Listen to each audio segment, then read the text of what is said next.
اللہ کے سوا کی مدد نہ مانگ کہ اس کے سوا کوئی مددگار نہیں، اس کے سوا کوئی مشکل کشا نہیں، اس کے سوا کوئی حاجت روا نہیں، اس کے سوا کوئی بیڑے پار کرنے والا نہیں، اس کے سوا کوئی بیماریاں دور کرنے والا نہیں، اس کے سوا کوئی مرادیں پوری کرنے والا نہیں۔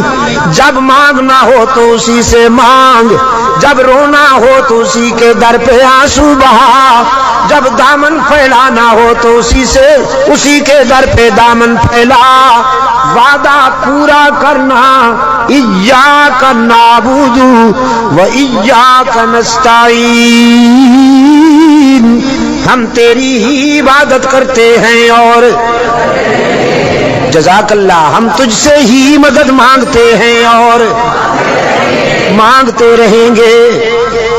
سیدہ عائشہ صدیقہ رضی اللہ تعالیٰ عنہا نے بھی اللہ کے حضور اشک بہائے، اسی کو دل کی بات سنائی۔ الہ العالمین، منافقین نے میرے خلاف جھوٹے الزامات عائد کیے ہیں، میری کردار کشی کی مہم چلا رکھی ہے۔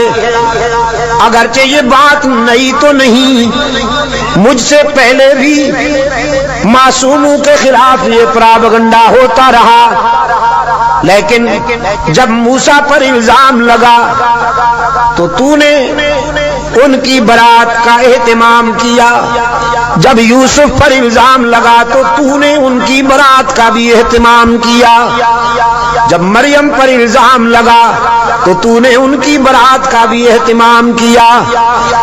میرے معبود، آج تیرے محبوب کی عائشہ اشک بار آئی ہے اور یہ فیصلہ کر کے آئی ہوں، جب تک میری برات کا اہتمام نہیں ہوگا تیرے در سے سر نہیں اٹھاؤں گی، سجدے سے سر نہیں اٹھاؤں گی، کسی اور کے در پہ نہیں جاؤں گی، تجھ سے ہی مدد مانگتی ہوں، تجھ سے ہی درد دل کہتی ہوں۔ رو رہی ہے سیدہ عائشہ صدیقہ رضی اللہ تعالیٰ عنہا، کس کے آگے؟ اسی کے آگے رویا کرو، اسی کے آگے اشک بہایا کرو، اسی کے حضور دامن پھیلایا کرو، ساری امیدیں اسی سے وابستہ کیا کرو کہ اس کے سوا دامن بھرنے والا کوئی نہیں، دامن خالی کرنے والے بہت، بھرنے والا کون؟ دامن خالی کرنے والے بہت۔ بیٹھے ہوئے ہیں فنکار، جھنڈیاں لہرا رہی ہیں، زلفیں جا رہی ہیں، چادریں اوڑھی ہوئی، قبریں سجائی ہوئی، جھنڈیاں لہرائی ہوئی، چادر اوڑھے ہوئے بیٹھے ہیں، جیسے آسمان سے اتری ہوئی چیز ہو کوئی، اور سادہ لو انسانوں سے کہتے ہیں کچھ لے کے آؤ گے تو کچھ لے کے جاؤ گے، خالی ہاتھ آؤ گے تو خالی ہاتھ جاؤ گے، لیکن اس کے در رحمت سے صدا آتی ہے کچھ نہ لے کے آؤ سب کچھ لے کے جاؤ، خالی ہاتھ آؤ دامن بھر کے جاؤ۔ قال ربکم ادعونی استجب لکم ان الذین یستکبرون عن عبادتی سیدخلون جہنم داخرین۔ دنیا والوں سے مانگا جائے تو ناراض ہوتے ہیں، نہ مانگا جائے تو خوش ہوتے ہیں، لیکن یہ داتا وہ ہے کہ یہ مانگنے والوں سے خوش ہوتا ہے، نہ مانگنے والوں سے ناراض ہوتا ہے۔ ان الذین یستکبرون عن عبادتی، یہاں مفسرین نے لکھا ہے عبادتی سے مراد ہے جو مجھے پکارنے میں گریز کرتے ہیں، کیونکہ پکارنا عبادت ہے. پکارنا پیرا مدد کر شرک کی تس کی تس شرک کی تس، کیونکہ پکار عبادت ہے. پکار قال ربکم ادعونی استجب لکم، تمہارا رب کہتا ہے مجھے پکارا کرو میں تمہاری دعاؤں کو قبول کرنے والا ہوں.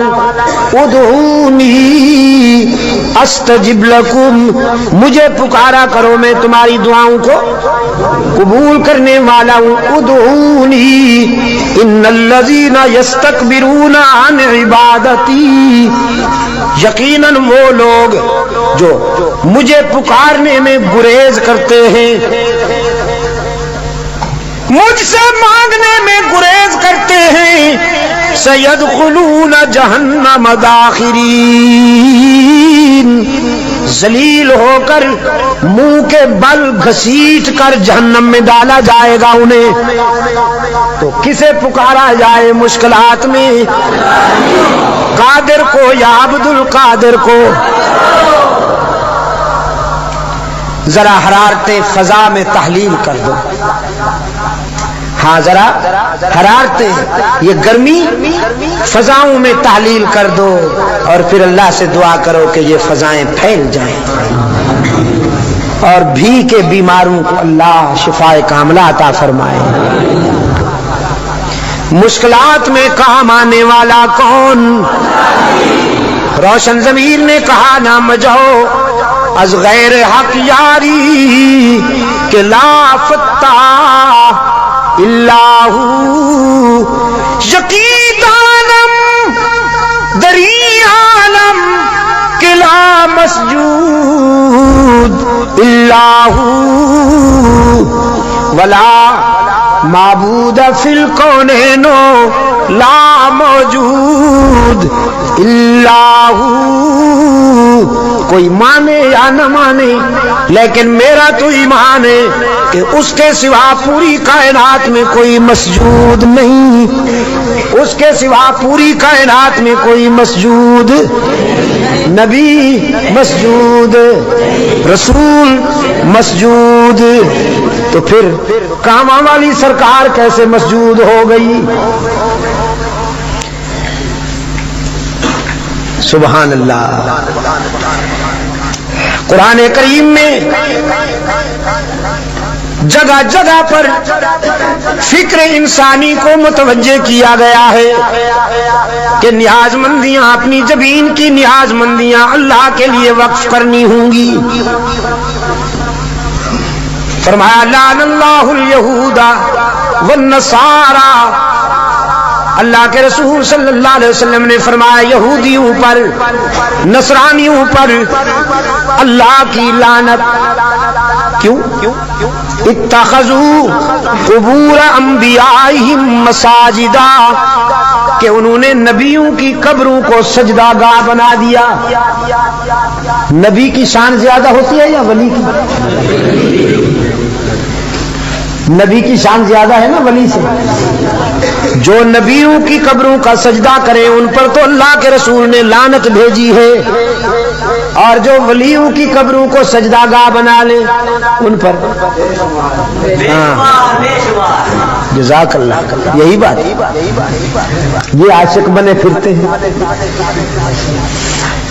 نبیوں اور رسولوں کی قبروں پر سجدہ کرنے والے ملعون، تو ولیوں کی قبروں پر سجدہ کرنے والے ڈبل ملعون. ڈبل ملعون، اچھا ٹربل. انسانی جبین کی عاجزیوں کے لیے حقیقی مسجود کون؟ ہر جگہ موجود کون؟ معبود کون؟ کارساز و دستگیر کون؟ حاجت روا و مشکل کشا کون؟ سیدہ عائشہ صدیقہ رضی اللہ تعالی عنہا نے آنسو بہائے ہیں اللہ کے در پر، درد دل سنایا ہے علیم بذات الصدور کو۔ سورہ نور آئی، قلب رسول پر وحی کی صداقت چمکی، فرمایا الخبیثات للخبیثین والخبیثون للخبیثات والطیبات للطیبین والطیبون للطیبات اولئک مبرؤون مما یقولون لہم مغفرۃ ورزق کریم۔ پاک باز بیویاں پاک باز شوہروں کے لیے، گندی بیویاں گندے شوہروں کے لیے، پاک باز شوہر پاک باز بیویوں کے لیے، گندے شوہر گندی بیویوں کے لیے قرآن ہے۔ آپ سمجھے کہ نہیں؟ قرآن اور کلام فطرت ہے یہ۔ اگر اپنی بیوی کو پاک دامن رکھنا چاہتے ہو تو خود بھی پاک دامن رہا کرو، لیکن اگر تم تاڑ جھانک کرو گے تو ادھر بھی سلسلہ شروع ہو جائے گا، تمہیں معلوم ہو یا نہ ہو۔ سمجھے ہو کہ نہیں؟ کلام فطرت ہے نا قرآن کریم۔ قرآن کریم تو راز کی باتیں کہتا ہے، کلام فطرت ہے۔ فرمایا الخبیثات للخبیثین والخبیثون للخبیثات۔ ناپاک بیویاں ناپاک شوہروں کے لیے، ناپاک شوہر ناپاک بیویوں کے لیے، طے ہو گیا۔ والطیبات للطیبین، پاک باز بیویاں پاک باز شوہروں کے لیے، والطیبون للطیبات، اور پاک باز شوہر پاک باز بیویوں کے لیے۔ رب العالمین نے جرا کے لہجے میں سیدہ عائشہ کی وکالت کرتے ہوئے واضح کیا، جس نے اس عفیفہ کے کردار کو سمجھنا ہو، عائشہ کی عظمت کو سمجھنا ہو، وہ عائشہ کے شوہر کی عصمت کا نظارہ کرے، جس کا شوہر محمد معصوم، وہ بیوی کیسے نہ محفوظ۔ محمد معصوم ہے، عائشہ محفوظ ہے۔ جرا کے انداز میں رب العالمین نے برات کی، اولئک مبرؤون مما یقولون۔ میں اعلان کرتا ہوں کہ پیغمبر کی آبرو بے داغ ہے، نبی کی آبرو کا دامن پاک ہے۔ آپ میرے لیے اور میں آپ کے لیے اللہ کے حضور التجا کر دیں کہ اللہ دنیا اور آخرت کی کامیابیوں سے ہمکنار فرمائے۔ Hey there. Subscribe to my channel and also press this bell icon.